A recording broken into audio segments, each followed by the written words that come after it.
Hello बालमित्रांनो, आज आपल्या गोष्टीचं नाव आहे मूर्ख गाढव.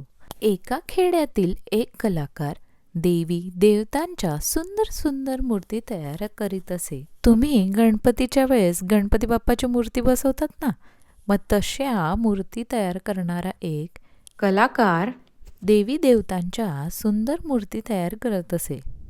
एकदा त्याने रामाची एक सुंदर मूर्ती तयार केली. बघा, तो वेगवेगळ्या देवी देवतांची मूर्ती तर तयार करायचा, पण एकदा काय झालं, त्याने रामाची अतिशय सुंदर अशी मूर्ती तयार केली. कलाकाराने आपल्या शेजारच्या कुंभाराकडून मूर्ती शहरात विकण्यास नेण्यासाठी एक गाढव घेतले. बघा, त्याला त्याची मूर्ती विकण्यासाठी कुठे जायचं होतं? शहरात जायचं होतं. मग मूर्ती घेऊन जाणार कशी? म्हणून त्याने शेजारच्या कुंभाराकडून एक गाढव घेतलं. बरं, कुंभार म्हणजे काय? मातीपासून जे भांडे तयार करतात त्यांना आपण कुंभार म्हणतो. कलाकाराने जी मूर्ती बनवली आहे ती जड होती, त्याला एकट्याने नेणं शक्य नव्हतं, म्हणून त्याने कुंभाराकडनं गाढव घेतला आहे. मूर्तिकाराने गाढवावर रामाच्या मूर्तीला ठेवले आणि शहराकडे निघाला. बघा, जो आपला कलाकार होता, मूर्तिकार, त्याने काय केलं, गाढवावर मूर्ती अतिशय व्यवस्थित बांधून घेतली आणि तो कुठे निघाला? शहराकडे जायला निघाला. रस्त्यात एका स्त्रीने त्या राम मूर्तीला नमस्कार केला. जेव्हा तो मूर्तिकार ती मूर्ती घेऊन शहराकडे जात होता ना, मग त्यावेळेला एक स्त्री आली आणि तिने बघितलं की ही रामाची मूर्ती आहे. मग त्या मूर्तीला त्या स्त्रीने काय केला? नमस्कार केला. तुम्ही सुद्धा आजूबाजूला आपल्याला जाताना येताना मंदिर दिसलं तर आपण नमस्कार करतो ना, तसा त्या स्त्रीने नमस्कार केलाय. रस्त्याने जाणाऱ्या सर्व लोकांनी वाकून दोन्ही हात जोडून त्या सुंदर राममूर्तीला आदराने नमस्कार केला.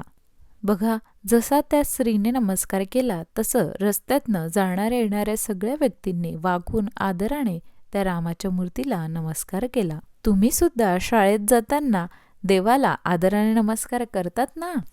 हो, करतो ना देवाच्या नामाचा. मग तसेच सगळेजण त्या मूर्तीला नमस्कार करत होते. गाढवाने विचार केला की सर्व लोक त्याला आदर देण्यासाठी वाकून नमस्कार करीत आहेत.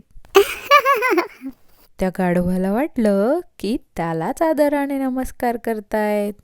अशी कल्पना करून गाढव रस्त्यातच अभिमानाने उभे राहिले आणि जोराने ढॅचू ढॅचू ओरडू लागले. बघा बालमित्रांनो, त्याला वाटलं की त्यालाच नमस्कार करताय आणि तो ओरडू लागला. तुम्हाला गाढवाचा आवाज माहिती आहे ना, तो आवाज तो काढू लागला.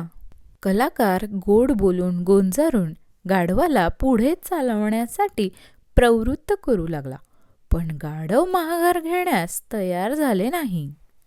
गाढव ओरडू लागला होतं ना, मग कलाकाराने त्याला गोड बोलून गोंजारून समजवलं की ओरडू नको बाबा, चल पुढे. शहराकडे जायचं होतं ना त्यांना मूर्ती विकण्यासाठी.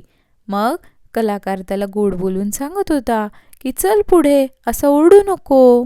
नंतर रागाने कलाकाराने त्याला काठीने मारण्यास सुरुवात केली. बघा, गोड बोलून काही गाढव ऐकत नव्हतं, त्यामुळे कलाकाराने काय केलं, काठीने मारण्यास सुरुवात केली. तुम्ही पण कधी कधी नाही ऐकलं तर फटका पडतो ना?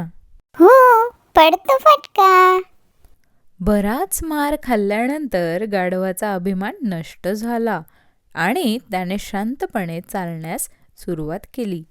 बघा, मार खाल्ल्यानंतर त्याला समजलं की जो काही नमस्कार होता तो माझ्यासाठी नव्हताच, तो उगाच कुठल्या तरी अभिमानात होता. मग जेव्हा त्याचा अभिमान नष्ट झाला त्यावेळेला तो शहराकडे चालायला निघाला. तात्पर्य, फुकटचा अभिमान बाळगू नये. या गोष्टीवरून आपण काय शिकलो की उगाचचा अभिमान बाळगायचा नाही. बघा, शाळेत पहिला नंबर येत असेल, अक्षर सुंदर असेल, तरी उगाचचा अभिमान बाळगायचा नाही. बालमित्रांनो, तुम्हाला गोष्ट आवडली ना? हो, खूप आवडली. आम्हाला अजून एक गोष्ट ऐकायची आहे. बरं, पुढच्या व्हिडिओमध्ये भेटूया नवीन गोष्टीसोबत. Bye bye.